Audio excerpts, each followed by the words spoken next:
This is Robert with WTP Sports Dudes. Here's on this Sunday morning with another edition of Talking Sports Sunday. Thrillers all over college football yesterday. Some serious bangers. We also got some NFL news and games we want to talk about.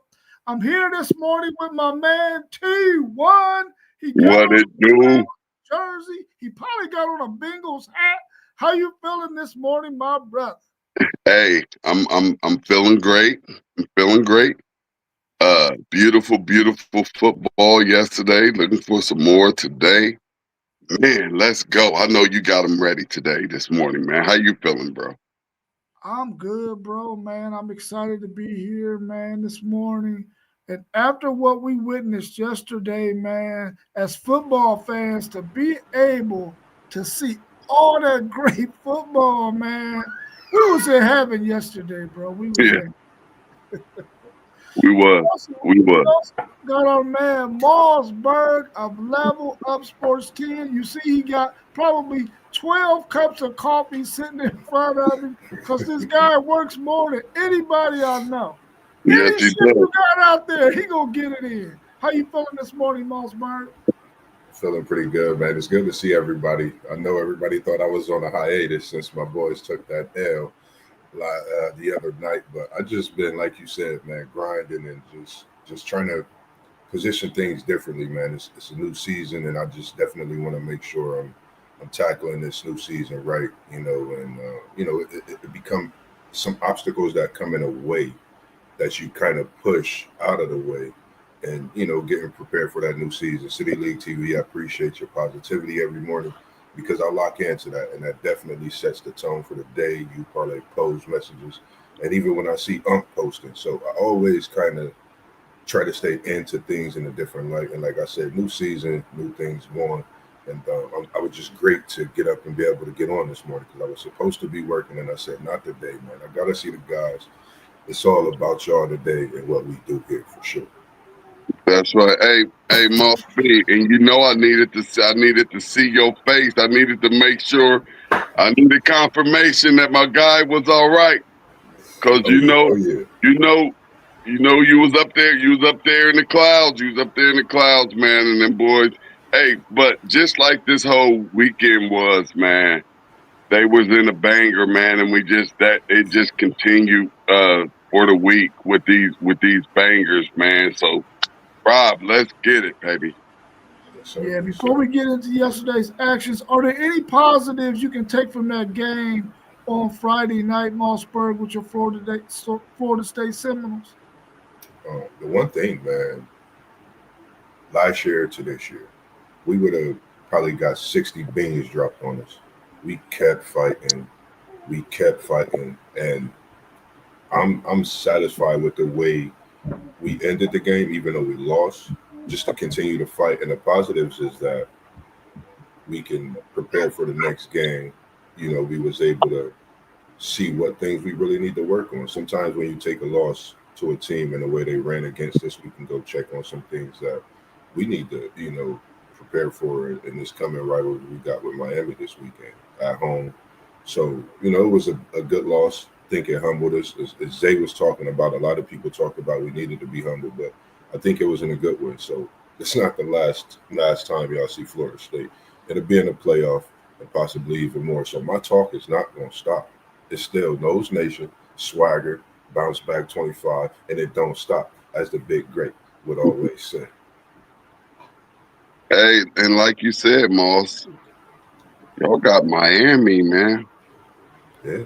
Y'all stuff could come to an end next week. I have other plans in Doak Campbell. New facility, all the alumni that's gonna be there.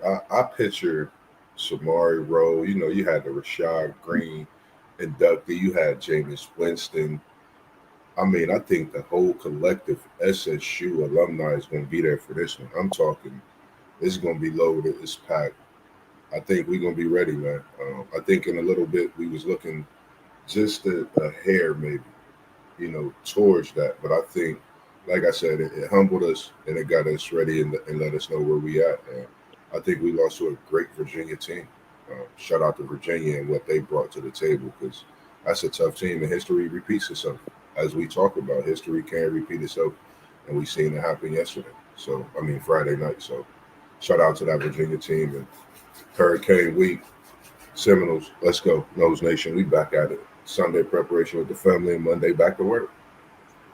So you saying that 3-1 Virginia team was great, huh? Unranked. Great. I'm not All going. right, I'm Moss. Hey, I'm Moss. gonna say this about Virginia. Virginia is No, they're great, bro. We're going to leave it there. They're great. We'll see them in the playoff. Is Mississippi State great? I felt that 4-1. There's a lot of talk about the 4-1 teams, man. There's a lot of good ones, and it's a lot that we don't know about.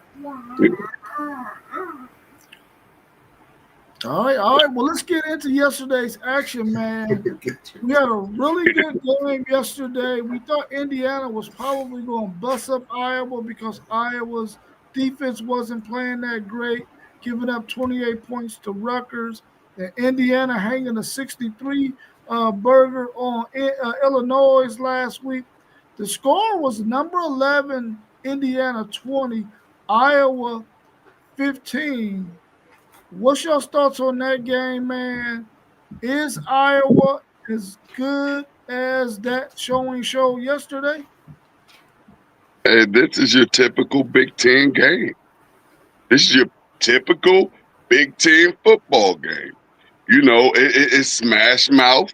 You know, it's good defense, it's good offense, and then it's a low-scoring game. It's not just throwing the ball all over the place and the QB throwing for 300, and you also got a 100-yard running back. It don't work like that in the Big Ten, and this right here was just a great Big Ten game. Iowa is a solid team. You know, at the beginning of the season, when we were going through the schedules and everybody's looking at the Big Ten like Big Ten don't, yeah, cupcakes all the way. No, you have to fight in the Big Ten. Unranked Iowa, you're going to have to fight them. Unranked Washington, you're going to have to fight them. It's a Big Ten game. And yes, I thought that Indiana was going to put it on them, but Iowa said no. We play Big Ten football here.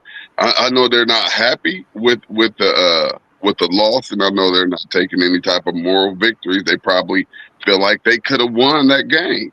So that's what they can get moving forward, and just have something to build off of with that loss that they took to Indiana, because I thought Indiana was going to blow them out.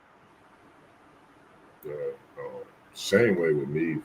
For me, watching Iowa lose this one in the way they did, I mean, Iowa, the only game they lost big was they beat UMass 47-7, 38-28 to Rutgers. They lose this one to Indiana, and they lost the close game to Iowa State. People, like you said, T1, the Big Ten, they're going to fight. I think Iowa is a team that they right there, man. Like, they can actually get a big win this season, I think, against someone, because the way they play. But this is another Indiana team. We thought that we wasn't for sure what they would do. You said the 63 burger they got last week, and then to come out and get a tight win like this, I think Indiana is letting people know we still Indiana. Last season was not no fluke. You know, this is a game in the Big Ten that's about it. And they came out on top and, you know, can push forward through the rest of the season. And I think they have a favorable schedule that we talked about. I'm not 100% sure, but this Indiana team is, once again, making noise in the Big Ten. And I think it's something that we really need to watch, seeing as we're going to get to another game to talk about as well. But kudos to Indiana pulling out that big win for sure. Hey, we're going to really find out about Indiana, too. They have Oregon coming up next. Yeah. They have Oregon next, so we're going to find out real soon about both of these teams. Is that one at Oregon or at Indiana? At home at Indiana? It's at Oregon.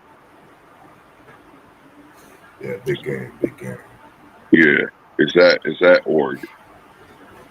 Yeah, one thing I realized about yesterday's games, man, is that whenever you got to go on the road, I don't care what your ranking is, and you got to go on the road against a very good program, you're gonna be in a dogfight. Indiana was in a dogfight.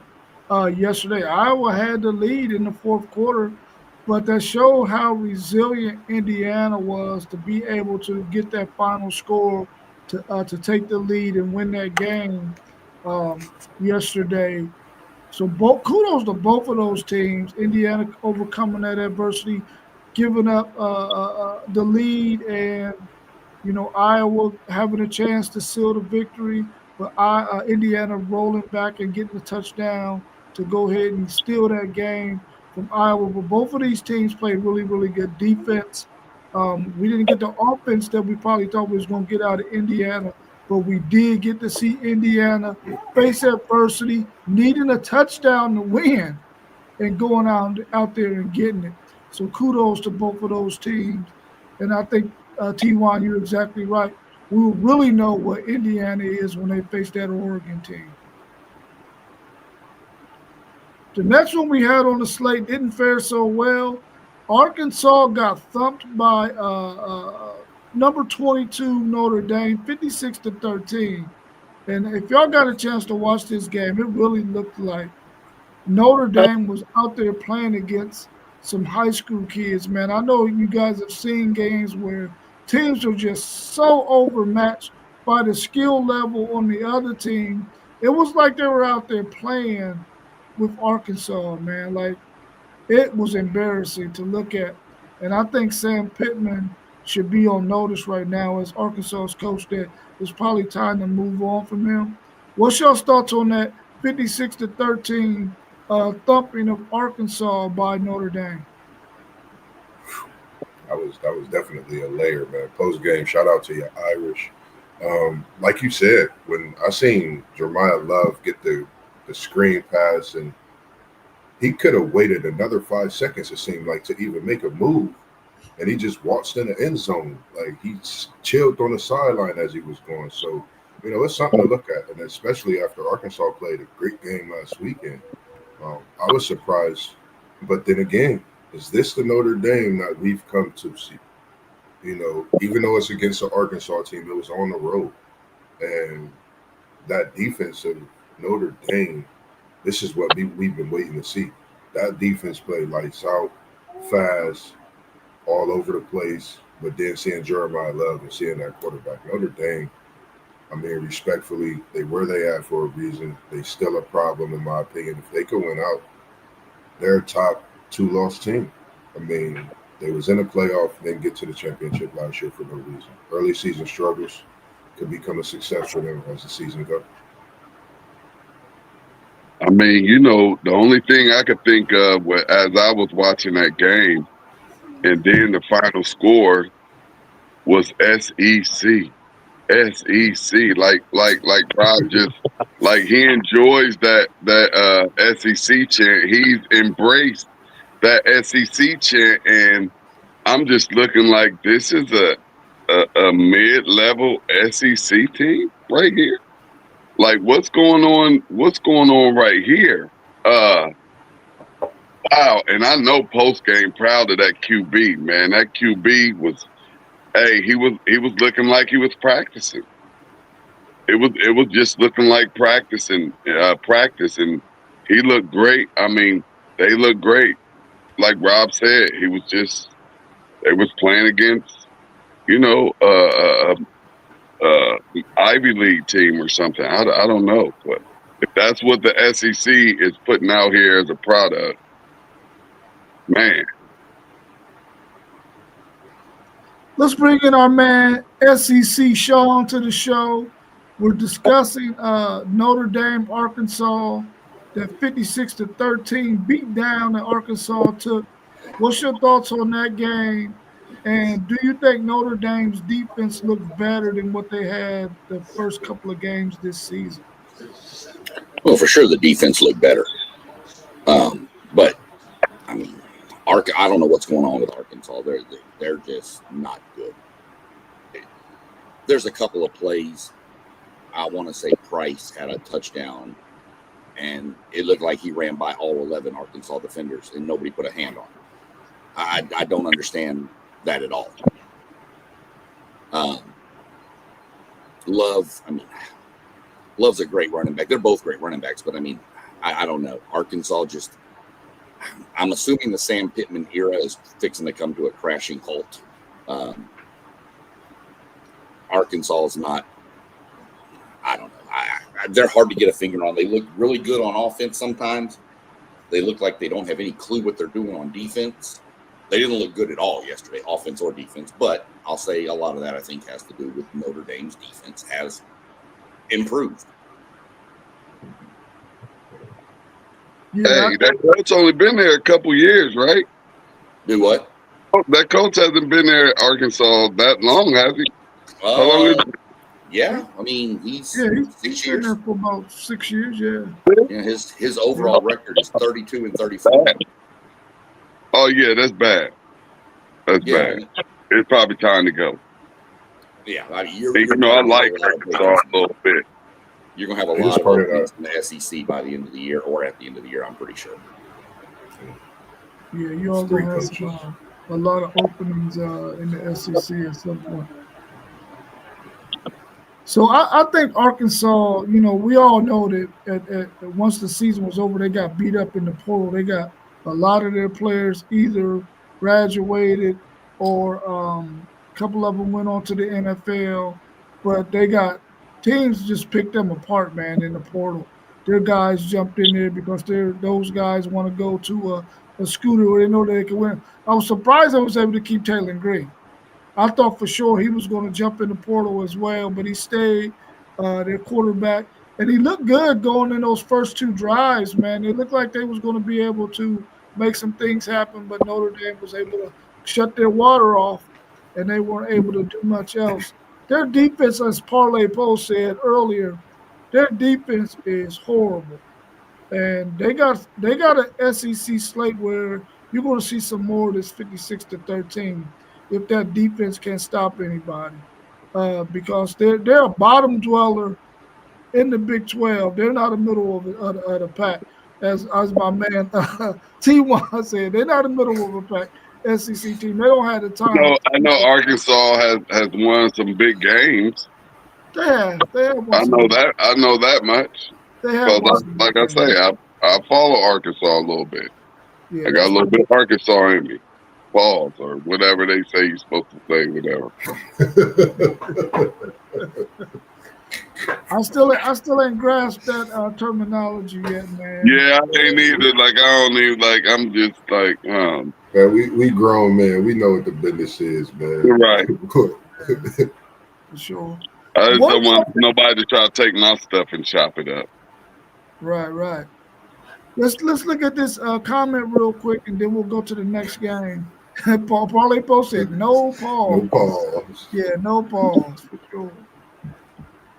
What did y'all think about 21 USC going into Illinois, playing a really, really good game, but Illinois prevails 34-32 in this game? I thought Illinois really was doing whatever they wanted to do, and USC was able to make a run at them.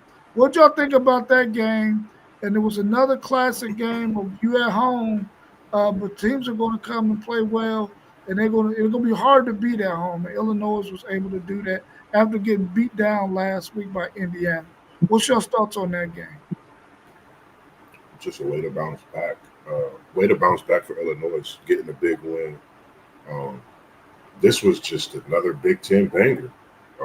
Both teams having a great season. I think there's going to be questions for USC, of course. People going to ask and with them losing, but I think for both teams it was a good showing, but a bigger win for Illinois to stay, atop of the race for the Big Ten. Seeing Altmaier, be that senior leader for them in a way, like you said, Illinois is a very good team. We talked about them earlier in the season. Had high expectations of them, and maybe they just got caught lacking last week. They wasn't up for it, and sometimes you see that in the week after. I don't know, but it was just a great game. Good win for Illinois as well.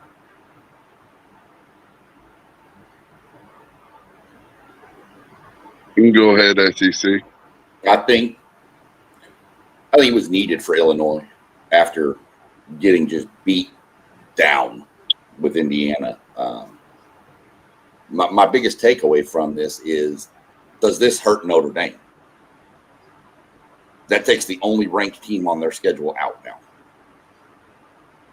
So, I think if Notre Dame wins out, you got to put them in. If they go 10-2 and their only 2 losses are the 2 top 10 teams by 4 combined points, I don't think you leave a Notre Dame team out. But what's the committee going to say about the strength of schedule? Because their strength of schedule, besides those 2, is not good. But I just think Illinois made the plays that they had to make, and that's one of those games that if Illinois loses, I think it derails their whole season.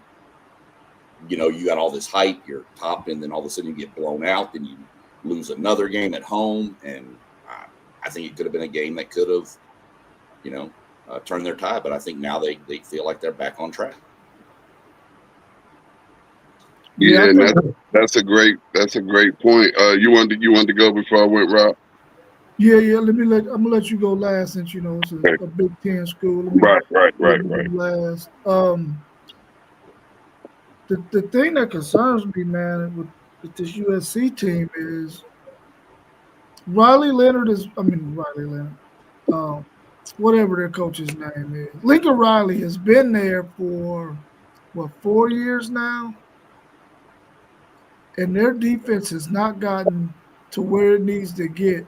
Being out there on the West Coast, having money, why is their defense still not up to par? You're coming to the Big Ten, bro. You got to get your trenches together. You can't be losing as a USC team. You can't be losing to teams like Illinois, who is not Ohio State, who's not Michigan, who's not Oregon. You can't be losing to teams like this, man, in the Big Ten. You can't afford to get beat up in the trenches the way they got beat up in the trenches yesterday by this Illinois team. They got to be able to compete with them. Otherwise, they're going to be middle of the pack in the Big Ten like they started to be in the Pac-12. And they got to get that thing fixed. Hats off to Illinois bouncing back from that loss they took last week. They played really, really gritty. I thought they dominated the game for the most part. Just USC was able to make a run at the end, which we know was going to happen in football, especially when you got a really good offensive mind like Lincoln Riley. But USC got to get that thing fixed, man, because college football is better when USC is good, and they need to get it together, man.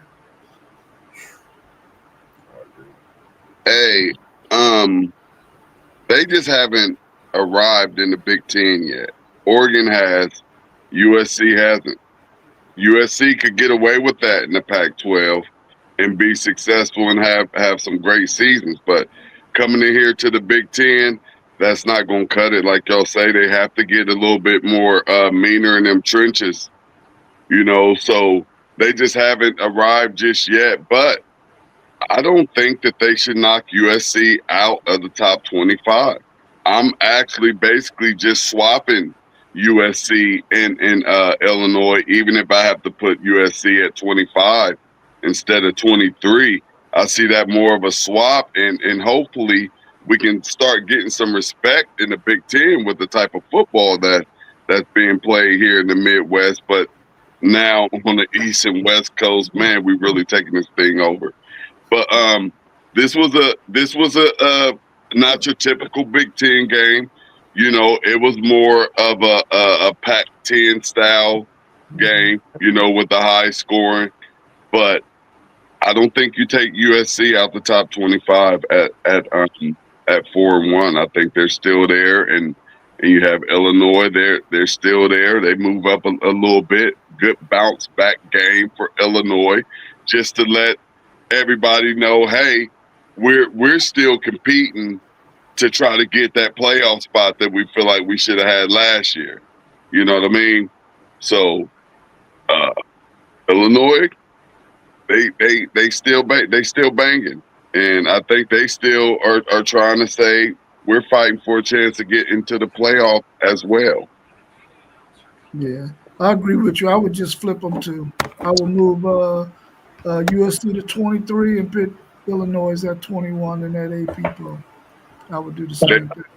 They only have, but you can't say only, because it's some good football being played here in the Big Ten. But You know, their toughest, if you just look at it now, is just Ohio State and Washington. But they still have to go to a Purdue, and they still got to play Maryland and Rutgers, and Northwestern and Wisconsin, who's gonna play them tough. You know what I mean? So yeah. What did y'all think about this game with LSU and number 4 LSU and number 13 Ole Miss? Ole Miss prevailed in this game, 24-19. LSU's their offense, man, it has not looked good for them. What's going now? The defense was solid enough, but you still can't give up 24 points to a backup quarterback, which I think is probably going to keep that job at Ole Miss. What's your thoughts on that game? Number 4 LSU 19, number 13 Ole Miss 24. LSU ain't really that good. You know, just to pump up, and maybe Ole Miss may be a little better than some people thought.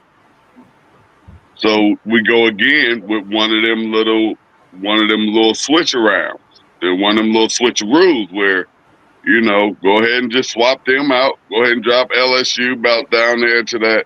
Of course, you know, they're going to try to keep LSU somewhere around that top 10. So LSU will probably come in at 12. I don't know if they'll put them all the way down at 13. They'll probably come in at 12 or 11 or something. But, yeah, just swap them out. And, yeah, that LSU offense is something's wrong there. Something big is wrong there. And they need to get it fixed and get it fixed quick, or they're going to have some problems moving forward here in that mighty, mighty, mighty SEC. I agree. Just thinking about LSU, after they won their first week, the big game, and then we come to this game and they lose at Ole Miss. I think last year they lost. Was it? I don't know if it was in LSU or if it was at Ole Miss. They got that big loss. This LSU team is not what I thought it was. Offensively, I thought they would be a lot better having that senior leadership with Deuce. He's still one of my guys, but I just don't think LSU's offense has found any stride yet. They're a little young, but they need to make some things happen. The defense is showing great flashes, but you have to have your offense putting up points in this SEC in key times this year, and they wasn't able to do that. And like you said, City League, this Ole Miss team might have put the world on notice with this one. They just might have before they go into this SEC play. So, I mean, being undefeated right now, as you go into your conference play, kudos to you and what you do, especially in that SEC, because they got some gauntlets that they got to face a lot of these teams as they go through. So, man, this Ole Miss, this could have been probably one of the biggest wins this weekend as far as outside that Florida State game, because I think this is going to have a lot of chips determined in this SEC as well.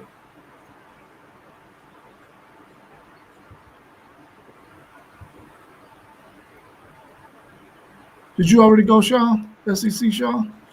No, I was looking up stuff, looking up schedules. Okay, go ahead and do that. I'll go while you do No, that. I'm good. I mean, I'm ready. It's cool. I was just seeing what LSU had coming up in Ole Miss and seeing what their schedules look like. LSU has no offense. They can't run the ball. They can't run the ball. And the defense, okay, yeah, the defense looks decent. You're still giving up over 300 yards passing to, I guess, at the beginning of the year was the backup quarterback.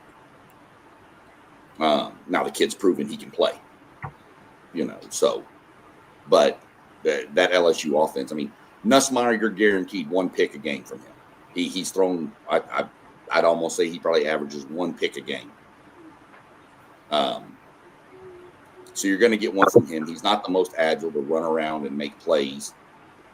I just think until they can figure out how to get the running game going to open up that pack, because they got receivers. If they can't get the running game going, though, LSU is going to be probably a very going to be what we would consider an overrated team at the beginning of the year. I mean, they were number 4 in the nation, and they didn't look like it.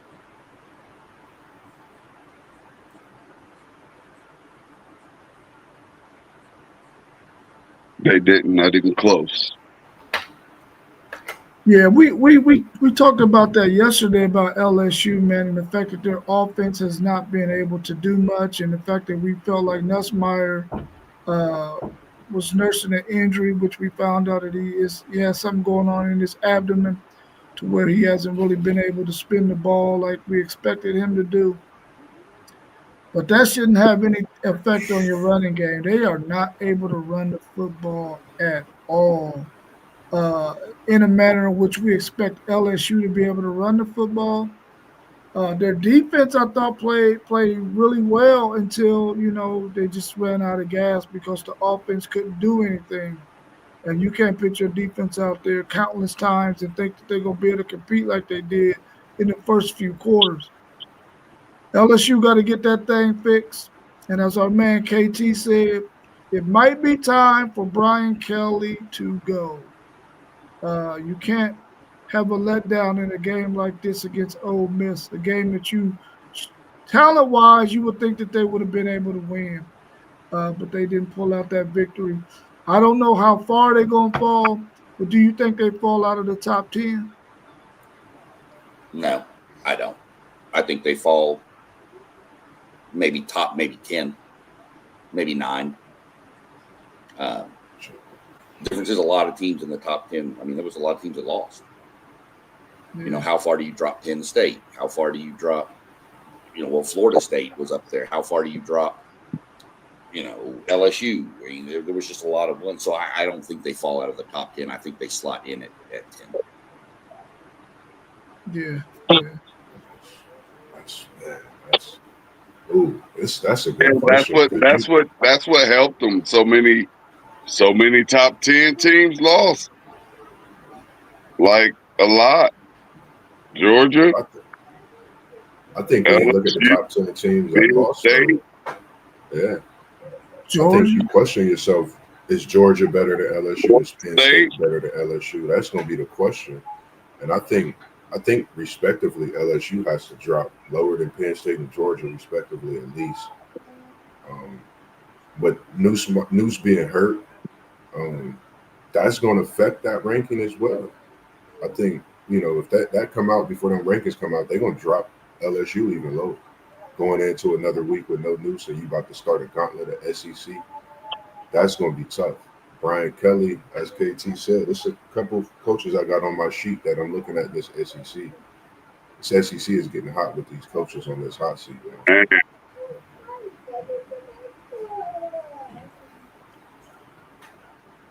Yeah, for sure. LSU was on the road, and of course, those other teams that lost in the top outside of Florida State were at home, and they lost at home. So maybe that might help LSU as well, not to fall so far since they was on the road. What did y'all think about Ohio State's first road test going out there to Washington? They won that game 24-6. It looked like a really, really good defensive game until, of course, Ohio State started to pull away, and their defense really started to stymie Washington when Washington got in the scoring zone. So kudos to that Ohio State defense and what they was able to do to hold Washington to 6 points. Ohio State gets the victory 24-6. What's your thoughts on that game? Typical Ohio State game. Defense. The Ohio State defense. I mean, everybody, and I'm one of them, I talk about LSU's defense and Florida's defense and all the Texas defense being good. That Ohio State defense just, they don't give you anything. You get down into the red zone. I think, if I'm not mistaken, and I'll have to research this, I think they have not given up a touchdown in the red zone this year. No. I think that's correct. That is correct. And you're holding teams to field goals, and you go down and get a touchdown, you're 4-point swing. So I mean, I just think that Ohio State defense doesn't get the credit that it probably deserves because everybody's so used to that high-flying offense. But that's just a methodical, run it down your throat, pound you, throw it out wide when we can, and then you're not going to get more than 10 points on us. It's just a really, really, really scary team right now. They look like they got the team that can run it back to back. I like you, SEC Sean. I'm starting to like you, man. I'm a realist. You're growing on me, man. You're growing on me. I'm kind of liking what I'm hearing, man. Come on, man. Let's go. I'm an SEC guy, but I know good ball when I see good ball. Like that. I like that. You need to talk to that other Texas cat. For me, We don't have a lot to talk about come the last week of November. I can't wait till y'all play. I'm rooting for you. I hope y'all I hope y'all tear their horns off and they turn upside down and one of them get chipped and just cause an infection in the horn that goes down to his brain and just start doing all type of crazy stuff. Not gonna. This was a great game for me actually to watch. First road test, Ohio State really looked like Sean B said, man, SEC Sean said, man, they look like they could run this thing back better and better by the week. This Ohio State team is scary, and when they brought up the stat about Smitty not doing this, I'm like, man, that's Smitty from O Block. He gonna get him one, and he got one on that third down, and I said, it's on. And I said that it would start like this, and Ohio State would break away in that second half. Shout out to that defense.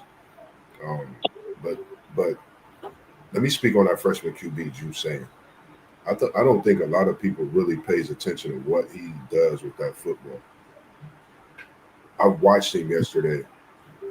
The way he feels the pressure, his mechanics, it's a lot of things that year one and year three, I would love to see how this kid is doing because he's going to be a special quarterback at Ohio State. I don't think no one's just going to come in and take his spot. You got to really be him to take his spot. The way he gets the ball off before the blitzes come. I mean, everything he does, it's like in poetry in motion. And I haven't seen that out of Ohio State QB in a long time. And I think City League TV, he'll understand what I mean. Just being able to get rid of the ball before you get hit, pressure, any of that stuff. I mean, this kid is special, man. Yeah, I really like that the way Ohio State played defensively for sure. But when the offense needed to make some things happen in the second half, the play caller, Hartline, and his quarterback started to make some things go. And you got another 100-yard day, I believe, out of Bo Jackson. When you got a true freshman going out there balling out like that, man, in your running back room, and being able to give Donaldson his touches when it's appropriate, I thought was really good offensive play calling by Ohio State in the second half. But kudos to Washington because they held a really, really good Ohio State offense to 7 points at halftime. And I thought that they came ready to play. They just ran out of gas, too, because their offense really couldn't do nothing against that Ohio State defense. But shout out to Ohio State. They are really looking like they are the best team in the country. The way they've been playing, you've seen everybody else look a little shaky. You haven't seen them look shaky yet. So kudos to them. Hey, Ryan Day, if I'm not mistaken, is like 10-0 or something undefeated. Ryan Day is undefeated coming off of a bye week in the regular season. When he has time to game plan and get ready for that team, he's coming out successful. Now, Washington got a little lucky on that punt return that IG fumbled. You know, that was the main reason for no points getting scored in that first quarter. And it really could have started getting ugly early. But man, when I just go look at the stat leaders and I see my red shirt freshman quarterback 22 for 28, 208, 2 touchdowns, no INTs.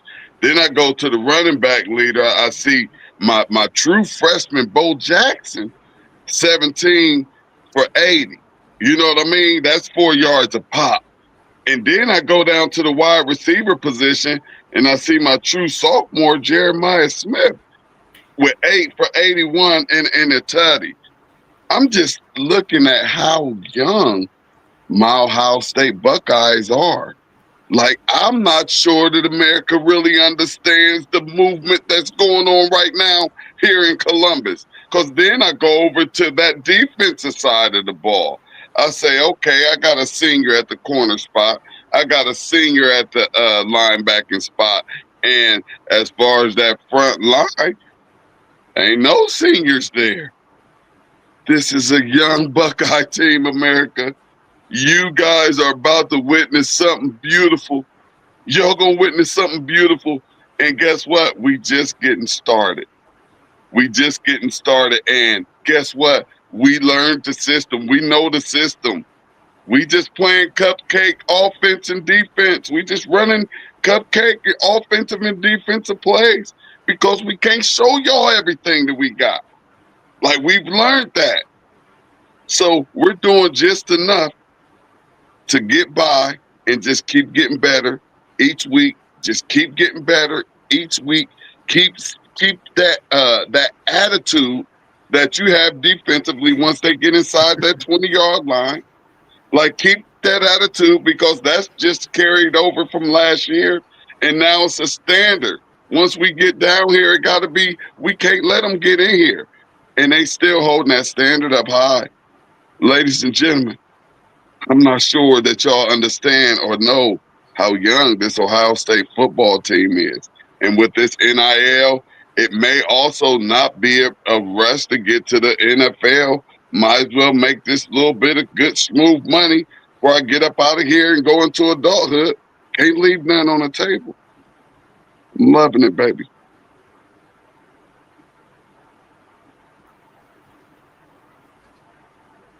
Invite.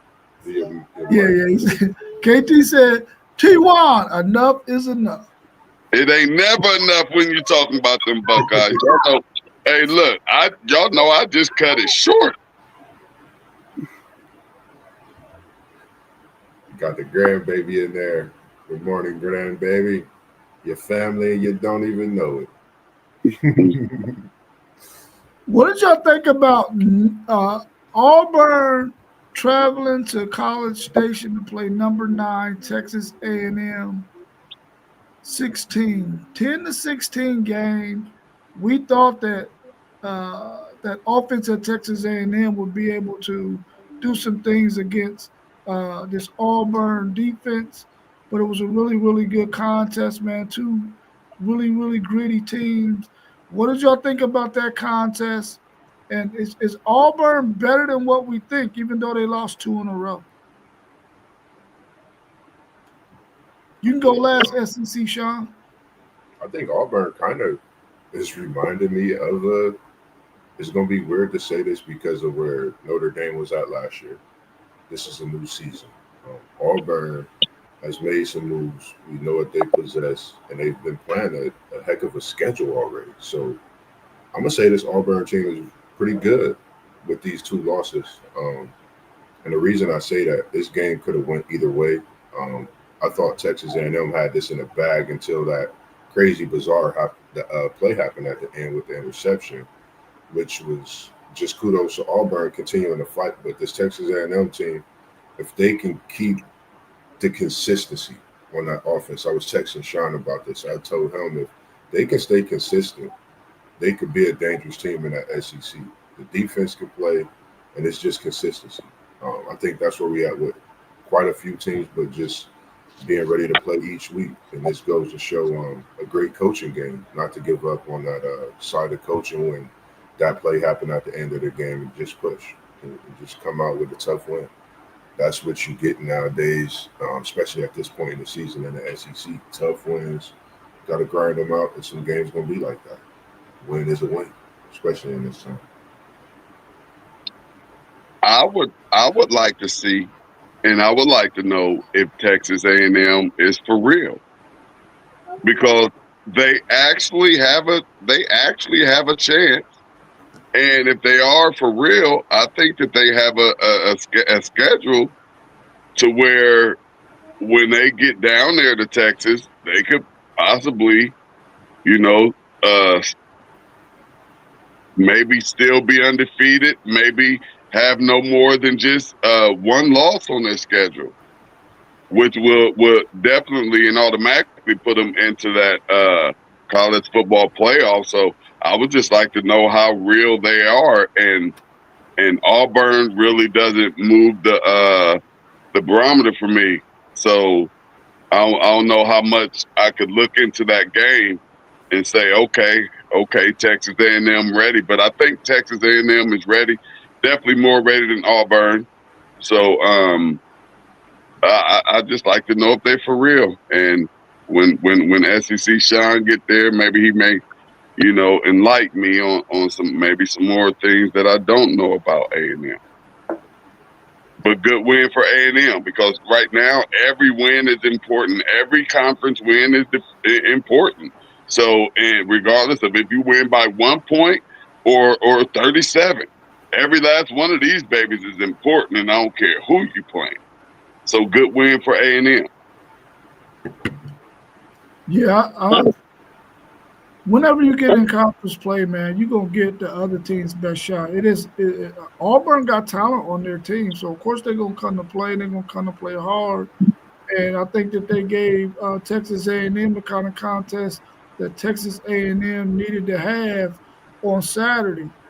And I think we also got to see what SEC Sean was saying about his Texas A&M team. If they can put their defense together, they're going to be really, really hard to beat. And they played some really, really good defense yesterday.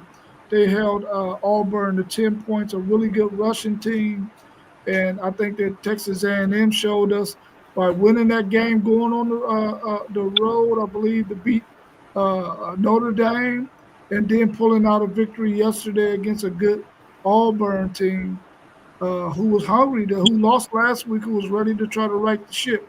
I think that they got Auburn's best shot, and they pulled out with the victory. So I kudos to Texas A&M. I think they're a really, really good team in the SEC. After seeing everything we saw yesterday in conference play, I think Texas A&M is definitely one of the teams that the SEC is going to have to be looking out for, because they're playing some really good football right now.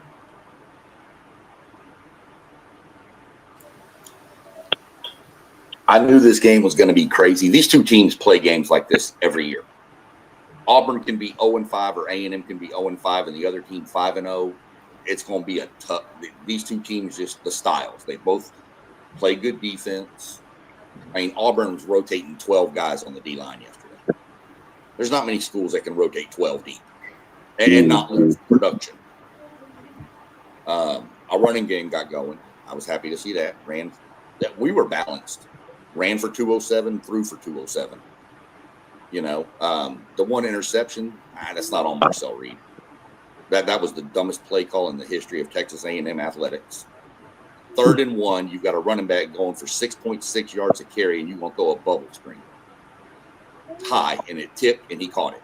Now, I like the fight from the wide receivers, tracking him down. You realize when that play happened that Auburn, in the second half, Auburn had 71 yards of offense, and that play was 73. Okay. So, yeah, that interception return A&M gave them 1 yard of offense in the fourth quarter on 11 plays. Timeout. Was the interception return, was that for a touchdown, Sean? No, he tackled him at the 2. No. Mario okay. But it basically gave them their only touchdown. Right. Oh, wow. So it wasn't even that close then. No, it was worse than that, because at the end of the game, we threw a touchdown pass to Craver. We had a lineman 4 yards down the field, so that came back. Okay. We had a deep ball to Casey Concepcion that was overthrown by 2 yards. There's another 7 off the board. So this game wasn't even really this good. I knew going in that we were going to have to play clean because of all the controversy last week with Oklahoma and Auburn and the refs. These refs, the ref had to go to the hospital for his elbow from throwing so many flags. We had 13 penalties at home for 119 yards. Hey, one thing I can say about those SEC refs, they know how to throw flags, because I know every time they're out there officiating a Big Ten game, you just be like, my goodness. Yeah. Like, they sure enough know who to throw the flags on, and they throw them babies. Yeah, they do, man. Is A&M legit? That was the question. I don't know yet.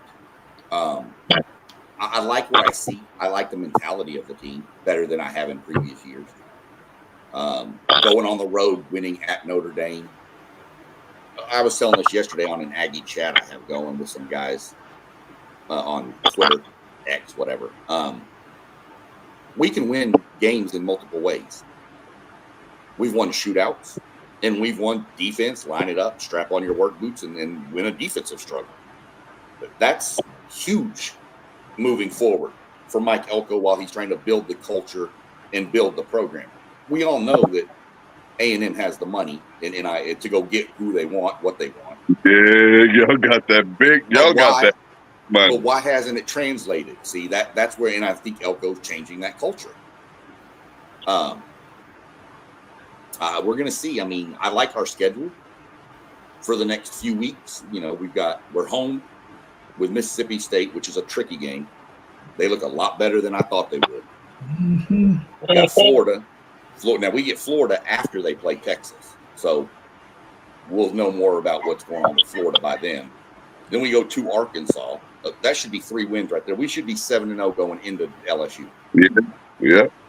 And then that game is LSU and A&M have split the last 14 times, 7-7. Who won last year? A&M did.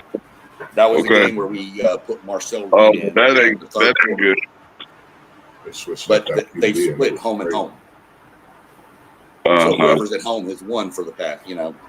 And then you get Missouri, South Carolina, and then Texas at the end of the season. I mean, handle your business in the games you should handle. Even if you drop a game to an LSU or even a Texas, a 10-2 team with a win over Notre Dame on the road probably gets in. Yeah, that's what I was saying earlier. Y'all definitely have a schedule. Y'all have a schedule that's set up to show that okay, here's our NIL money at work, and y'all really should be in those playoffs. Looking at the schedule right now, and if y'all are even close to just being to that level that y'all want to be at, and y'all's money that y'all have say that y'all should be up there. Y'all should be in the top 12 every single year, playing for an opportunity to be called national champions. Right. Yeah. I mean, there's no resources that we don't have that other schools do have. Mm-hmm. Our resources are just as good as an Ohio State. They're just as good as Texas. It's all you. And y'all got that good, and that weather beautiful down there, and it's beautiful weather. Well, man, it's a little hot. Hey, somebody think hot is beautiful. Well, some people think hot is better than cold. Yeah, I don't know. We're gonna see. I mean, I need to see this defense. Like I said, the defense looked really good yesterday. I just don't think Auburn's offense is any good at all.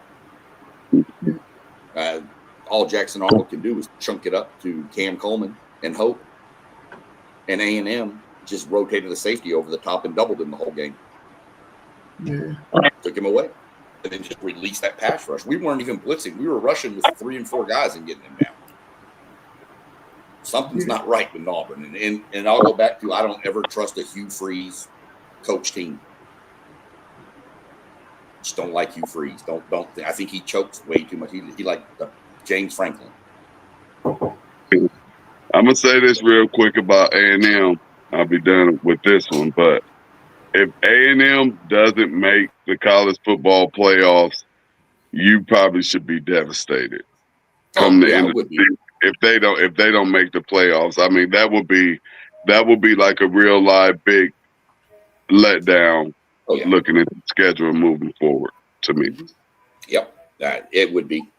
So, I mean, I've got my sights set on it. Like I said, we should handle the next 3 weeks pretty decent. Or, you know, and then we'll see when the back half of our schedule is where it gets loaded. We'll know more at that point. I mean, we could roll in and beat LSU the way they look, though. Absolutely. You beat LSU, and you probably guarantee yourself maybe hosting in the first round. Well, they was really close last year. They was right there, so they had an opportunity. Fell apart. So I think they'll be right there again. I really agree with you, SEC Sean, on the fact that I believe Mike Elko is the guy for the job, man. I really do. And that's what's been missing from them is a guy who can bring in the right culture with all that talent. And I think he's the one to be able to do it. Okay, great time. Let's look at that number 17, Alabama 24 over number 5 Georgia 21 in Athens. I think it's clear to say, or this, and I believe it's probably true at this point. Kirby Smart has an Alabama problem for sure. And y'all call him the best. Y'all was on here calling him the best coach in college football yesterday. That's why I changed my pick. Who helped me change my pick yesterday? I was so happy when I changed my pick yesterday to Bama. Thank you. I appreciate you, Rob. I appreciate you. All of that. He the best college coach out here. Madness. But it looked like it was just a whole bunch of fireworks in the first half and nothing happened in the second half. So I don't know what happened here in this game. So maybe y'all enlighten me with that one. But I'm glad Alabama pulled it off. But they're still gonna. Georgia is still gonna somehow. There's some way. They got that NIL money, which almost guarantees them a spot in that playoff, and they have a favorable schedule. For me in this game, I think Bama really played well. From the quarterback, having Jam Miller back, I think having Jam Miller back played a big part in Alabama's win. Getting him the ball. Sampson's not getting enough credit, even in a Heisman talk. I think this game definitely put him in a Heisman talk. Alabama lost that first game, of course, to my Seminoles. Been playing lights out football since. Sampson's probably one of the top quarterbacks in college football since that game, even after that game, statistically, but just how he's leading this Alabama team. I'm going to say Alabama is back. Kirby might not be able to get Bama, but I think he's still top college football coach right now. But the question is going to be, what do Georgia do after this Alabama loss? We've seen what they did last year, but last year was last year. A lot of things is out the window. New season. I think this puts Alabama in a different position, possibly even top 10 with everything that happened over the weekend. This was just a big win. Yeah, I think it was a really, really good win for Alabama yesterday to go on the road to beat a really good Georgia team yesterday. I think that the wide receivers for Alabama, those guys are really, really good. That number one, you got Williams, you got Bernard, I think that's his name. Yeah. Those guys are tough, man. They can do a lot of stuff with those guys. And I think that they're going to be a really, really tough team to beat. As more and more Ty Simpson gets up under his belt, the more and more experience he gets, the better this Alabama team is going to be. I still think they got some question marks on their defense, though. And I think that once they get rolling and they get that defense together, they can be a really tough team to beat in the SEC. Georgia, on the other hand, they got to get some things figured out with their wide receiver core because their wide receivers didn't look that great yesterday. I like their running game, though. They were able to run the ball pretty effectively on Alabama. That was mainly the main thing they were able to do in that game. I think in the future, Georgia will be able to get some things fixed with Gunnar Stockton. He was able to throw pretty decently yesterday. But they're going to need more out of him in the future if Georgia's going to make it back to the SEC championship game, which if I had to make a prediction right now, I would say that Georgia is not going to make the SEC championship game or the college football playoffs for that matter, because I think there's going to be some other teams in the SEC that may have Georgia on the outside looking in. Georgia's schedule won't allow them to lose many more games. Right. They got Kentucky and Auburn next. So there's 2 get-right games. And then I think Ole Miss, who we know that control Ole Miss. Ole Miss beat them last year. So they definitely ain't going to get them 2 times in a row. Right. And this one's in Georgia. So, and then they got Mississippi State, then Texas, and then the bye week, and then Georgia Tech. I don't see Georgia losing. They might lose one maybe to Ole Miss or maybe even a Texas. Don't be surprised about Mississippi State. They're going to come to play this year. They're not losing more than 2 games. Right. That's where I'm at. They lost 1 to Bama, and they may get 1 more loss, and a 10-2 Georgia team is always going to make the playoffs. Always. Alabama, first off, whoever keeps saying Kirby Smart is the best coach in football is an idiot. You had 4th and 1 on you had the 4th and 1 on the 10-yard line to kick a field goal to tie the game. And you went for it and got tripped up, and that was the game. That was I get being aggressive. And if you're going to go for it on 4th and 1, why are we running a sweep to the outside and not even blocking anybody? We're just letting the D-line come through. Why aren't we just lining up with that running back and just right up the gut? And let's just my big guys are better than your big guys.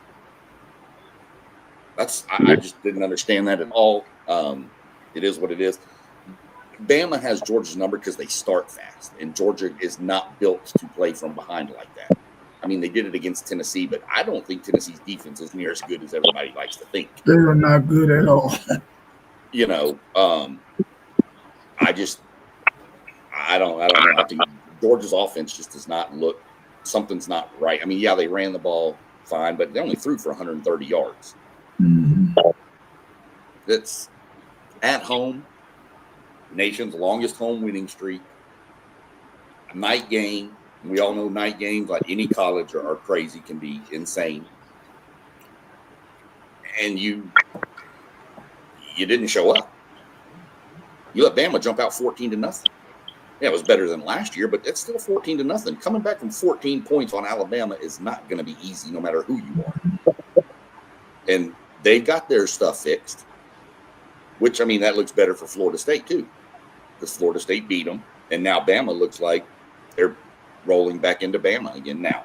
Bama's got a brutal schedule. Yeah, they do. 4 of their next 6 games are all ranked in the top 20.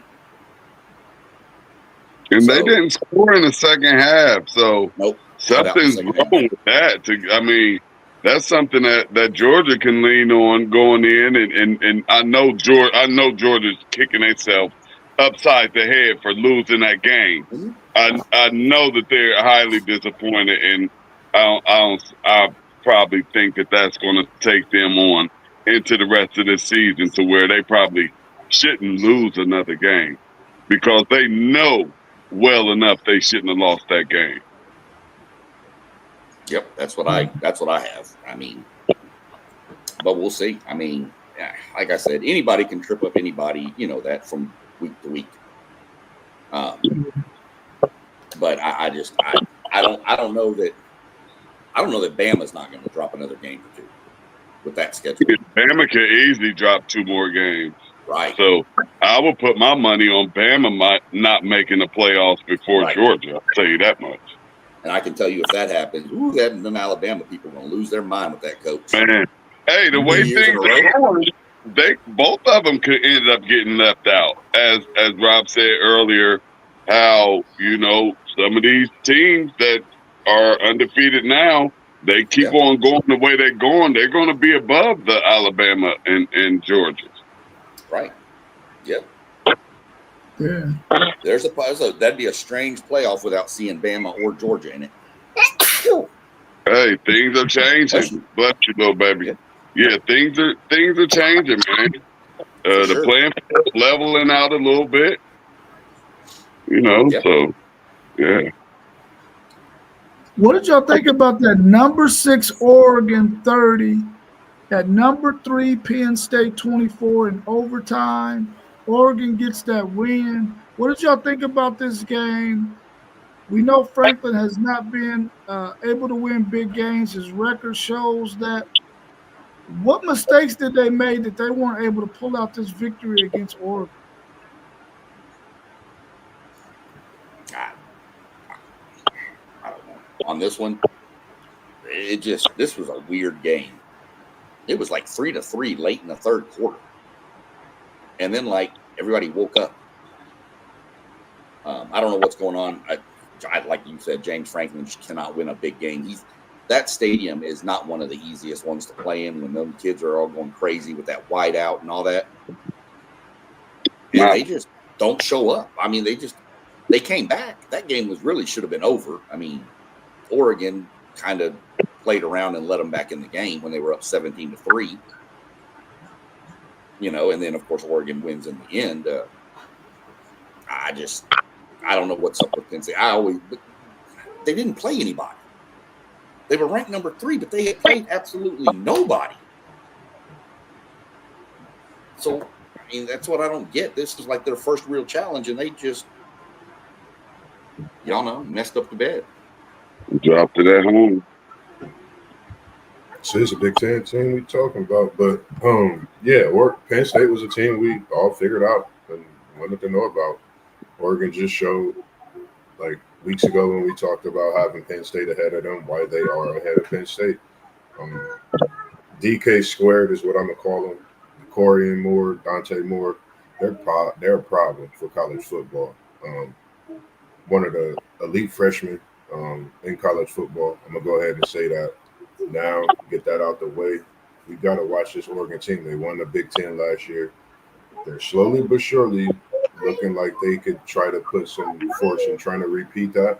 But I know Ohio State and winning that Natty coming in as they are, they respectively have something to say about that Big Ten this year as well too. So we got to, recognize Oregon. I know I spoke about it a few weeks ago about them being lower than what some thought, but this Oregon team is really a great team, and seeing them win one in Happy Valley, you got to give them credit, man. Man, I'm kind of disgusted in Penn State's offensive coordinator, man. Drew Aller cannot have all of this hype, and you wait all day to start getting this guy to throw the football down the field. You are not doing him any good when it comes down to NFL scouts looking at him. If you don't allow this guy to throw the ball down the field, you cannot keep defenses honest if you don't throw the ball down the field. Now, he did start to throw the ball down the field, but that got to be from start to finish. You got a running game and 2 running backs that are out of this world. You mean to tell me that the freaking run game cannot set up the throw over the top? That got to be in your arsenal, man. And they all last year, this guy wasn't throwing passes over 20 yards. He started off this year not throwing the ball over 20 yards. Now, he did it a little bit in this game. But that got to be all the time. You don't see teams that got a so-called good quarterback not throwing the ball down the field, keeping teams honest. Even if you don't think he can hit it, you at least got to do it to make them safeties stay back, where you can at least do what your bread and butter is, and that's to run the football. I can't believe that they didn't do that. They had an opportunity to take advantage of some things against Oregon in this game, but then they allowed Oregon to jump out to a 17-3 lead because they didn't do so. And I agree with Donnell. Penn State starts off super slow. They need to stop starting off super slow because that can be a crutch and a killer for you as well. And he said Oregon went into the portal and recruited some big boys to play on the O-line. Them boys playing great. And USC need to understand that. Washington needs to understand that. And UCLA need to understand that too. But I don't know if they're going to get to that point because they don't have the resources to do so. But those 3 other teams, Washington, and USC and Oregon, they got to make sure that they keep their trenches together. Otherwise, they are not going to be able to win championships if they don't got the offensive and defensive lines. They got to get that going. And you're right, Oregon got the bread. They're going to make sure that happens because they understand where they're at now. They understand they're in the Big Ten, and they got to have that in order to win. And I think this Oregon team has some holes in it, but until they play somebody who can exploit them, they're going to continue to win. And that was a good win by them on the road in Happy Valley yesterday. What's your take, T1? A great win for Oregon to go into Happy Valley in that whiteout environment and to come out with a win. That's a double win. You know, that is just an extremely hard place to play. But we know when Penn State get into some of these whiteout games, their underwears go up their butt cracks. And it's like, what's wrong with them? Like, what's wrong? Y'all appear to have everything that y'all need to be successful. What's the problem? You know, you took Ohio State's defensive coordinator, put him over there, so they like, bam, we done fixed it. But here we go again. It's the same thing. And now Penn State in trouble. They in trouble. They still gotta go to Ohio State, and then right after Ohio State, they got Indiana. They could not be going back to the college football playoffs. Penn State is in trouble. I'm glad you mentioned that. I was thinking the same thing. They might not get into the playoffs this year. That's a tough few weeks they got to, stretch out for. This Indiana is going to be a big one too. So, man. Yeah, for sure. Let's switch gears and talk a little bit of NFL news and some games out there. We got a battle of the winless teams, the Titans, and at the Houston Texans.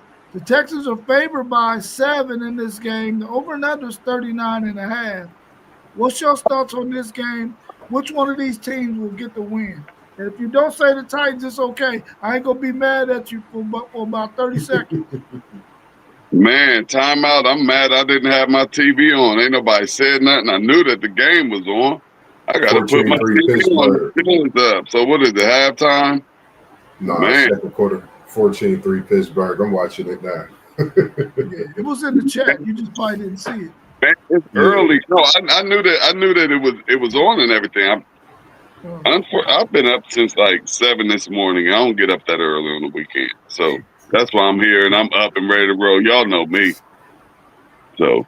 Yeah. I think they all hanging out with the birds. They had the breakfast thing going on this morning. The Pittsburghs. I think I'm going Tennessee. I think your boys could get one, man. I like Cam Ward. I mentioned that y'all don't have that number one target. But I see what people mean in Calvin Ridley.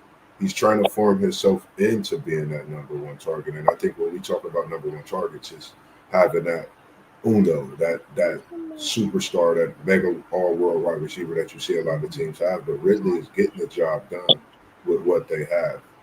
I think this Tennessee team can get a win. Houston trying to find themselves. There's been a lot of talks about this Houston team. So I'm going with the Tennessee Titans today to get them a win and Cam Ward to have a heck of a game today in Houston, for sure.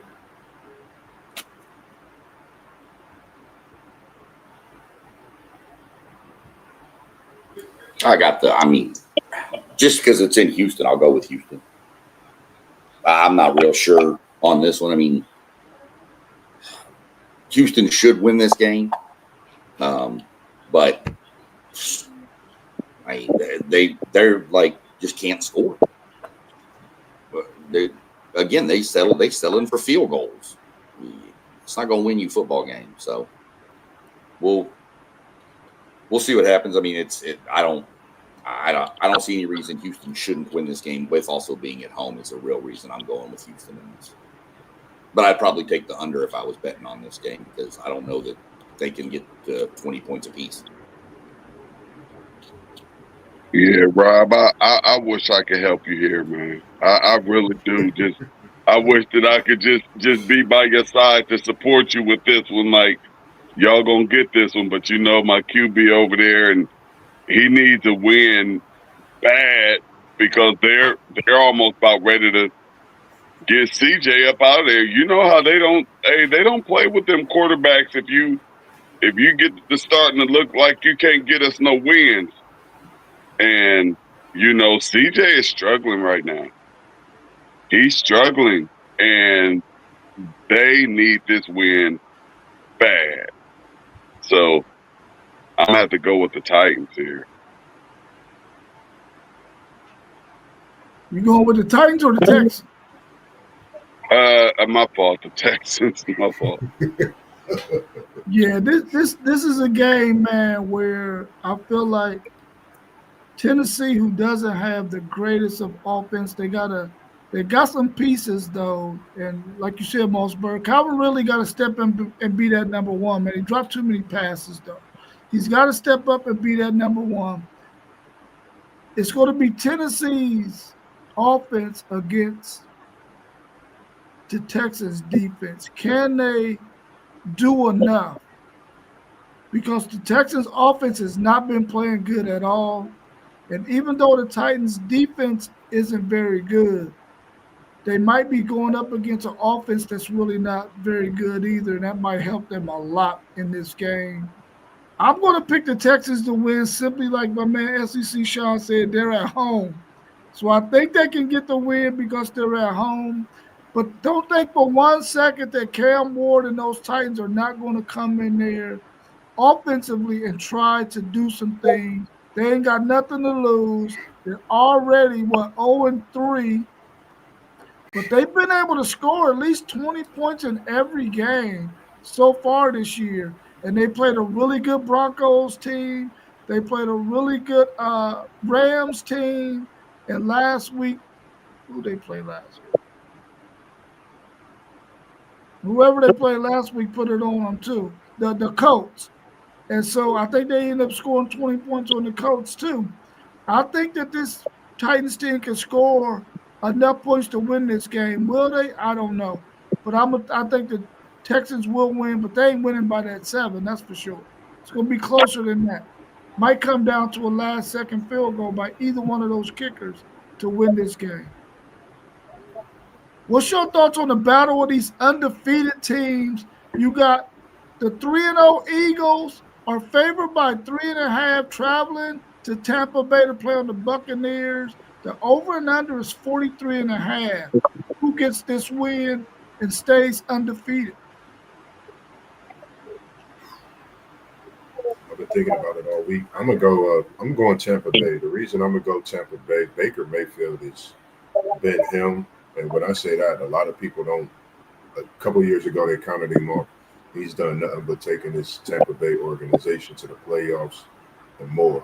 I think this is a game where he gets this win over these Eagles, and I think it makes the Eagles go back to some things and draw up because them being at this 3-0, coming in from the Super Bowl, I think is kind of some things that we sit back like, man, how they 3-0, but they are. I think Tampa Bay wakes them up and let them know that you can be beat. And with Godwin coming back, Ibuka playing the way he is, and even though Evans being out, with Tampa Bay being at home, I think that's the difference maker in this big showdown, possibly the game of the week as well. Just my opinion. I'm going with Philly. I'm going with Philly. I think Philly has found that championship drive and knows what it takes to get there, and I feel like they're still rolling like that, and they're gonna do whatever it takes to win this game. So give me the Eagles. I'm going Eagles on this one. I think Mike Evans being out hurts Tampa Bay more than more than anything. I mean, that's like Mayfield's safety blanket. Chunk it up to Mike, kind of what Johnny Manziel used to do. Just throw it and let Mike go get it. But I just think the Eagles, I think their defense is going to make the plays they need to play. I think it'll be a good game, but I think the Eagles make a play at the end, pull the game out. Yeah, I'm taking the Eagles as well. I feel like whenever you got a running attack like they have, they're able to control some things and make some things happen in the passing game because of how good their running game can be. And I think that their defense is going to play a lot better than some of the other defenses have played against the Buccaneers, where the Buccaneers have been able to score some points with Baker Mayfield. And with Evans being out, that's a big concern as well. I'm taking the Eagles to win this game today. I just think the Eagles are a really, really tough team to beat, especially when their defense got all of their parts. They're going to be a really tough team to beat. And I don't think Tampa Bay wins today. I think the Eagles stay undefeated and move on to 4-0. Can the Browns defense slow down the Detroit Lions offense today and get another victory, or will Detroit win a really close game? Man, it's been a crazy weekend, man. I'm going to go with Joe Brown's City League T1 to slow this Lions offense down because I'm going against Uncle Brown today in the fantasy league. So I need Joe Brown's defense to step up big time. But this Browns defense is great, man. I think, when you have Wars at the corner, knowing that they want to throw the ball, I think he'll be on St. Brown pretty much majority of the game. And you got that Myles Garrett coming in as a rusher. I think they can slow this offense down, man. I mean, they done it against Cincinnati. They're not the number one defense for no reason. And I'm going to take the Browns to win.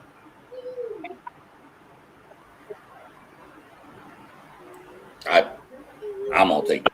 I know Cleveland. Cleveland's got a great defense.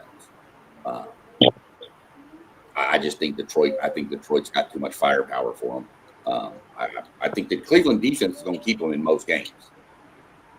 I just think Detroit has too many weapons to get the ball to move it around enough, and I don't have any faith in Cleveland offense at all. Just not fond of them. I mean, Flacco's your quarterback, and he's got 2 touchdowns and 4 interceptions. Not a good stat line. So, and we didn't need that one from you either, SEC Sean. We didn't need that one right there. Could have kept that one. Has to be, though. But I do like Myles Garrett. I gotta like that kid.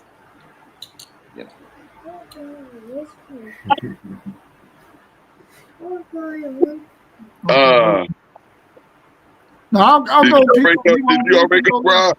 No, I'm gonna go. Then you can go last. Yeah. I didn't know if you went already when you started. Go ahead. I really need the Detroit Lions to play really, really well today. Like Mossberg said, I got him in the fantasy game today, and I got Gibbs, Montgomery, and I got St. Brown on my team. I need all them dudes to eat. They're not going to eat like they normally would, but I need them to eat enough. But that Browns defense, man, is not going to give you a whole lot. I think Detroit's going to win this game simply because the Browns' offense is atrocious, bro. It is atrocious, man. You can't have a 90-year-old quarterback back there, man, thinking you're going to win games against a good quality football team. I think they need to go ahead and give those young boys an opportunity to play. I know they feel like they can probably win this division because of how great their defense is. But they need to give them young boys a chance, man. And if they're not going to do it today, I don't think they're going to win. So I'm going with Detroit to win, but I think that the Browns' defense will limit their offense for sure. Yeah, man, this thing, it can go either way, man. That's what I've discovered so far now. As long as we have Joe Flacco at that quarterback position, I mean, we know that defense is going to play great, but they can only play great for so long, and we need for the offense to be able to produce some points. And, Flacco's having a hard time doing that. He's produced more interceptions than touchdowns. And, that's just the wrong direction. And it's just so unfair to that defense, which is already, we're just 3 games in, and that defense is playing at an extremely high level right now. So I'm looking to see it carry over into that Silver Dome or whatever that place is called up there in Detroit. This is a good rivalry game, and man, we're gonna be on that turf. So I'm looking for that defense to be playing even faster. So sorry, Rob, about your fantasy points and stuff. I mean, it's a good chance that you don't eat, but then again, it's a good chance that you see they're coming late in the third, and then in the fourth quarter, you see your players starting to eat a little bit and get some money because that defense is now just they tired. They've been holding off this juggernaut of an offense for 2-3 quarters, and you can only hold on for so long. So, like I said, it can go either way, man. It could be a close game or it could be a blowout. So, I definitely have Detroit, but, probably would go on points. Mossberg, can you control the chat for me? I got to take my grandson to the restroom real quick. Yeah, I got you. So, for the last one, for the next question we have, Lamar versus Mahomes. Who you got in this one? Man, that's a good one right there. Something going on in Baltimore. Something is going on in Baltimore, and they're not looking right. They're not looking like the Baltimore that we've gotten used to seeing. Kansas City. I don't know if something's there, something wrong there too. I think their games have been a little closer. But man, this is one heck of a game right here, and I'm gonna have to go with the home team. Just because I'm just going with the home team. Then you see they had a -2.5. That's just basically the pick 'em. I would never go anywhere near that, and probably on the under. I probably would hit the under over here. You might see neither one of these offenses just explode. So, Being played in Baltimore. huh? This one is in Baltimore this week or Kansas City. Nah, this in Kansas City. Mm-hmm. It's in KC. It's gonna be a tough one. What's your thoughts on this one, Sean? Both underachieving. When was the last time you've seen Baltimore and that defense give up 40 points a game? Dang. 41 to Buffalo, 40 to Detroit, and 38 last week. Oh shoot, Sean! I might have to change that and say go get that over. Then this might be a high scoring shootout. I would take the over on this one, easy. But then again, do they fix it? Do Baltimore get back to playing defense? So I don't know. And Kansas City just looks a little lost. But I mean, I think they're starting to get their receivers back too, though. So, they haven't been really healthy yet. And, we all know that when you go in the NFL and you've gone that deep in the playoffs every year, there is a little layover effect to it. You going to the Super Bowl every year, it makes the season so much longer for you. Yeah. Not that that's an excuse. These dudes are paid very well to play ball, but there's got to be something to it. Plus, didn't they travel down to Brazil? Did they go down there this year? Right? Yeah. Was that this year? I mean, I don't know. Something just don't look right in Kansas City, but I'd probably take Lamar to win the battle of these two. I have a little bit more faith in Baltimore's offense than I do Kansas City's right now, but I don't have any faith in their defense. But defense can be fixed, maybe. Yeah, man, it was a tough one for me because, like you said, man, both teams being 0-3. When you have two quarterbacks, we talking about Lamar Jackson and we talking about Patrick Mahomes. Both teams 0-3 right now. You know, so for me, I'm leaning towards Lamar Jackson. They're actually both 1-2. 1-2. I thought they was 0-3. I don't know why. It's just They been both that got crazy one. of a season. So for me, with that, just knowing that Derrick Henry could come out, I think, and control that football. That's been the biggest thing for me, being attentive to that. Seeing how it's not that he's careless, it's just they're trying to take that ball any and every way. I think he settles in with that. I think he comes out, he plays, and he has another big game. But I think that over is definitely going to be reachable. It's going to be a shootout in Kansas City. You're talking about Lamar Jackson, Patrick Mahomes. So I definitely think that over. But I'm going with Lamar. I think he still has something to prove. I think that dynasty that we've seen in Kansas City is over with. I think it's done with. It's over with. Jalen Hurts showed the world that last year, and the mauling that they put down on him. So coming into the season, I wasn't high on Kansas City being a great team. Playoffs were not that great. So I'm going with Lamar Jackson, and I think Baltimore can get the win as well. What's your thoughts on this with WTP Sports Dudes? Lamar versus Mahomes. Who you got in this one? Yeah, I'm taking Lamar as well, man. I just think Lamar's playing at a really, really high level. Even though they've lost a couple of games, man, that were really close, I just think he's playing on a really high level. I think that they got the running game that they need. Kansas City's defense has not been playing well. Patrick Mahomes has not had the weapons that he normally has. They don't have really much of a running game. They don't really have much of a pass rush.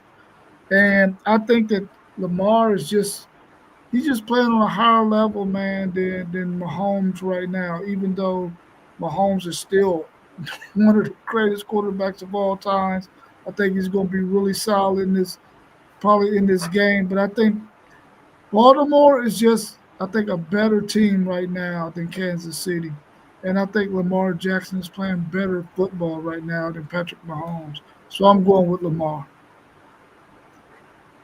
Yeah, Donnell said he was going with Lamar as well, and he said the Chiefs is not getting them calls like they used to. We've seen a couple of those instances this year where I think they thought they was going to get them calls, but they didn't. So I can attest and agree to that a little bit.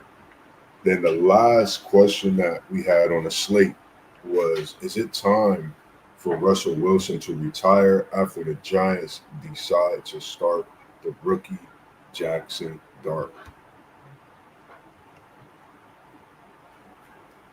What's your thoughts on this one? You muted, T1. I mean, just had a great game against the Cowboys. Like, probably one of his best games ever. So, seeing something like that, it ain't over. Something's still in there. But, no, it's not over. And they just want to see what they have with their rookie. I'm quite sure if the rookie goes in there and it doesn't look good, I'm quite sure they're not going to hesitate to pull him up out of there.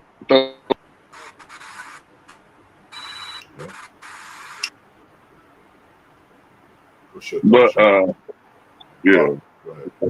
No, go ahead. I don't know about retire, but I mean, he's at that point in his career where if he goes to another team, he's not going to, unless he goes like in a trade to a contender for a backup. But other than that, he's going to go to one of these other teams to help mentor a young kid. So, I mean, if I'm the Giants, what do you have to lose? You got the kid, let him play, see what happens. You have to see what you have. I feel the same way with the Browns. You've got these young quarterbacks. Let's see what we got. You know, you don't draft them to sit on. Hey, SEC Sean, is there any chance that we can possibly swap out Flacco for Russ in Cleveland? Because I'll take Russ right now in Cleveland. I would be on if I'm the Browns GM, I'm on the phone with New York. Hey, if y'all are going to play dark, let me get him up off of you. Yeah, I mean, I'll throw you Flacco just to back up. If you get the backup, I mean, all they can do is say no. That's it. That's all they can do. So I mean, but if you're the Giants, this makes perfect sense. You're not gonna, go to the playoffs this year. You need to figure out what you've got in this kid, so do we need to get a quarterback next year, or do we have our quarterback? You've got to figure it out, but you can't figure it out with him sitting on the bench. I mean, everybody can look good against practice, but I don't know. I don't think he should retire. I think he's still got some game with him. Yeah, I think if he decides he's just going to go ahead and adopt a backup role wherever he ends up. I mean, he's with the Giants now, wherever he might end up next year. As long as he has the mindset that I know I'm going to just be a backup quarterback, go ahead and keep on collecting that bread. You know what I'm saying? Ain't no need leaving the game if there's still some bread on the table. But at some point, he's going to have to retire. And if he thinks he's going to be a starting quarterback in this league, then he should go ahead and retire, because that's not going to happen. But if you still want to collect some checks as a backup, go get that money, man. Keep getting it. But he's not a starting quarterback in the NFL. Neither should Joe Flacco be a starting quarterback. We'll take him in Cleveland, please. Please give us rest. Yeah, real quick, Moss B. Yeah. I think that New York should have waited to next week to bring him out. I don't think they should have bought him out against the Chargers. I think they should have waited next week and bought him out against New Orleans to try to make it a little easier for him, because them Chargers, they going to charge after him. They going to come after him and try to see if they can get him all the way shook up, and he's going to try to see if he can bust through it.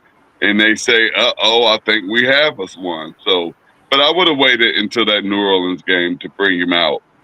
I would have let Russ get his first half, and if it didn't go so well, go ahead and turn it over in the second half. I wouldn't have had him just starting right off the rip, first snap against this Charger defense.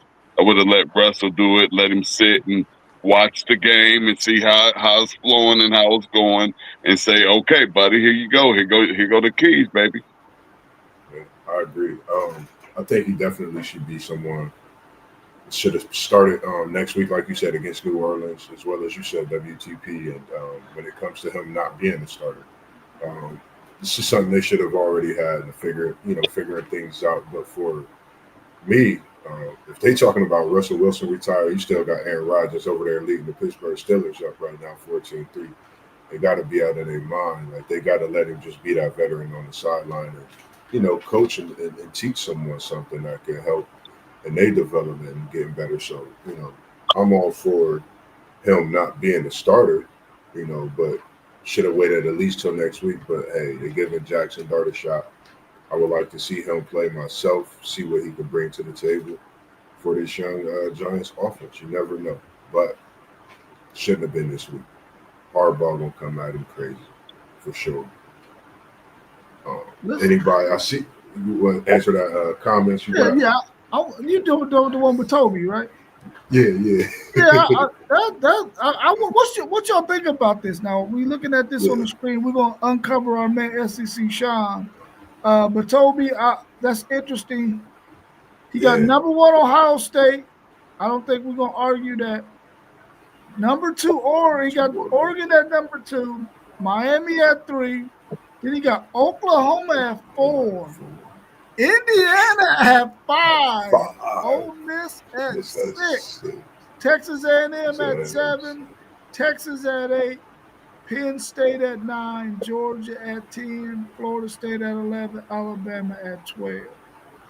How y'all feel about that? Where do you see some head shaking at?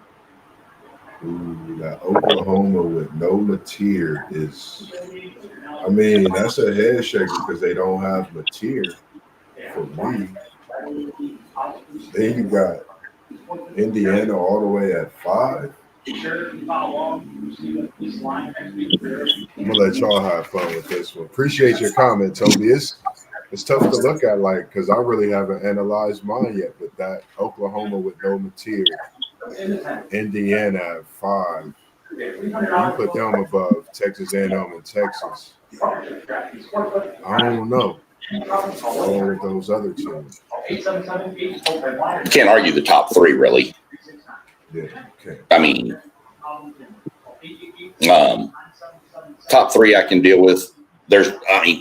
I mean, if you want to leave Oklahoma that high, just because, I mean, they haven't really done anything to drop them, except we know Mateer's hurt, but they didn't play last week, so let it play out when they play the games. But I still would have dropped them down. I dropped them down in my SEC rankings last week because of that. Well, I had them up, but this week they'll be down because of the Mateer injury. I don't think Indiana should be ahead of Ole Miss for sure. You want to put Indiana ahead of A&M, I'd probably give you that one. But that would be a question I would have, Indiana or A&M.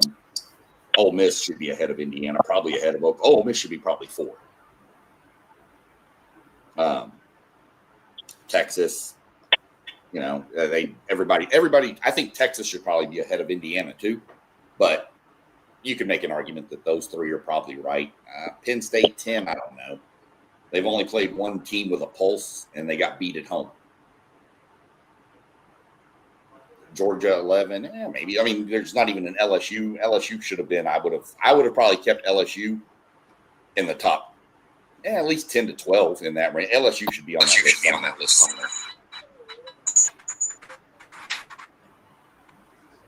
That's just what I'm looking at, and it's not being SEC total. That's just, I think LSU has a really good defense. They just need to figure out their offense. I think LSU is probably one of the top 12 right now.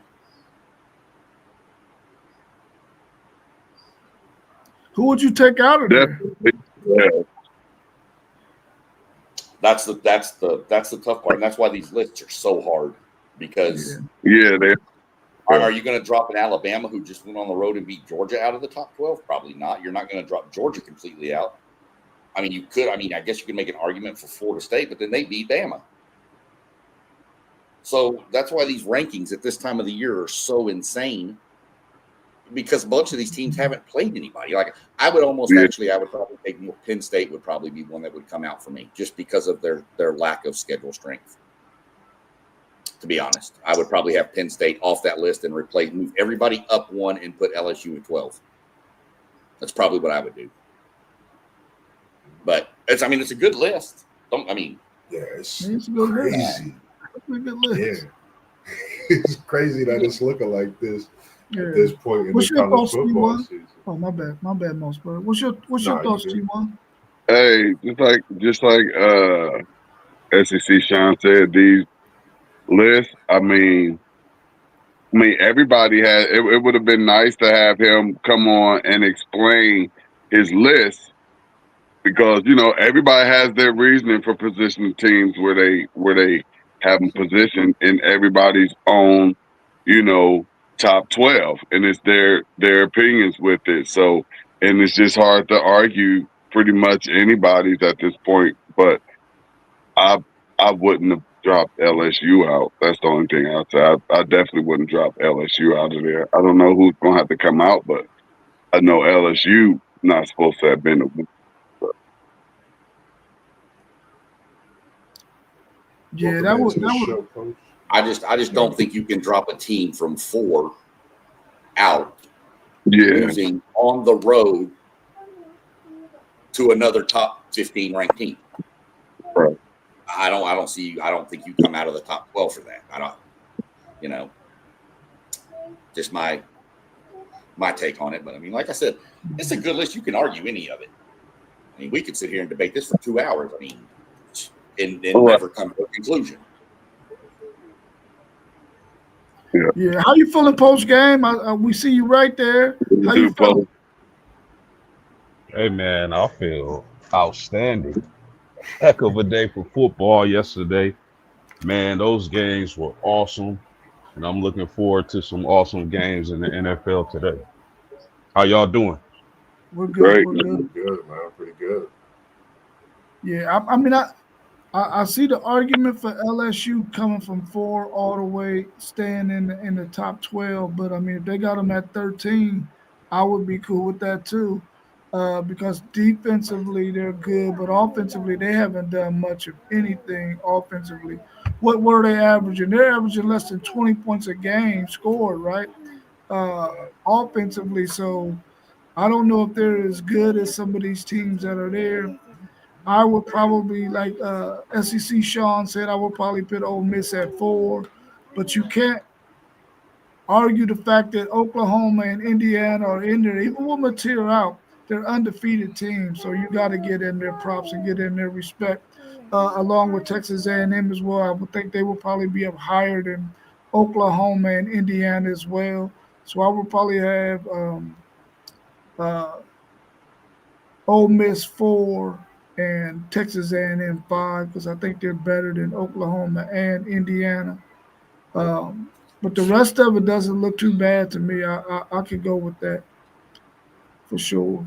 But we don't want to go past 2 hours, so that way we can still process this video without having to go through a whole bunch of cutting and splicing. Get up out of there, Greg. Oh, yeah. Get up out of there. Oh yeah. Anybody else got anything to say before we get out of here? Can you hit us with that famous saying you hit us with post when you come in? I got famous saying? Yeah, low post. Which one? Mid post. Oh, okay. High My post. bad. Come on, Moss B gonna hit you on that outside. My bad. Oh, y'all know what it is. Low post, mid post, high post. Post game sports. Yes, sir, man. We appreciate you. We appreciate everybody tuning in. Toby, we appreciate that top 10. And you're going to have me looking at mine all day just to figure out some things. And we're going to be in the chat heating up as well, man.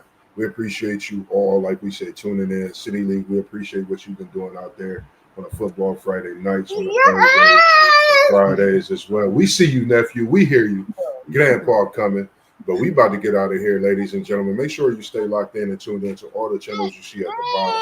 Level Up Sports 10, WTP Sports 2, City League TV, Post Game 86, FanDuel Zay. And we got some NASCAR talk coming for you this week. I'm going to get with Mr. Sean B out of the SEC. We're going to bring that NASCAR talk to you. Outside of that, if it's anything else that y'all want to do, just make sure y'all email us respectively. And we'll definitely put some things together and come back with another banger and have that great content for you as this week goes on. May do a post-game show today. Not for sure yet, but I'm back, even though my nose lost on Friday. It's another week, and we're preparing for the Hurricanes this week. Anything you got to say to the people on? We'll be back again on Tuesday for our Tuesday broadcast at 7:45. Where our man Sean, SEC Sean, will be breaking down his SEC power rankings. We know it's going to be some shuffling and some moving from what it was last week. We'll also have some other content on that Tuesday show. We'll be back again Thursday as well at 7:45. Wednesday at 7 for our man Parlay Poe with the dough. FanDuel Zay covers the spread. I think I said that right. Probably did. Parlay Poe with the bread. Yeah. So we're going to try to fill this Monday slot and this Friday slot with some content as well. So just keep checking us out. Keep on hitting that bell so that you can get notifications. And go back and check out Post Game's recap of his video he did with Notre Dame beating the mess out of Arkansas. But that's all I had. So hopefully y'all have a good rest of your day. Enjoy this NFL slate like we enjoyed that college football slate yesterday. And hopefully we'll be talking soon. Yes, sir. As we always do, man. We hit y'all with the pieces. Good afternoon and enjoy your football Sunday. Hey. All love.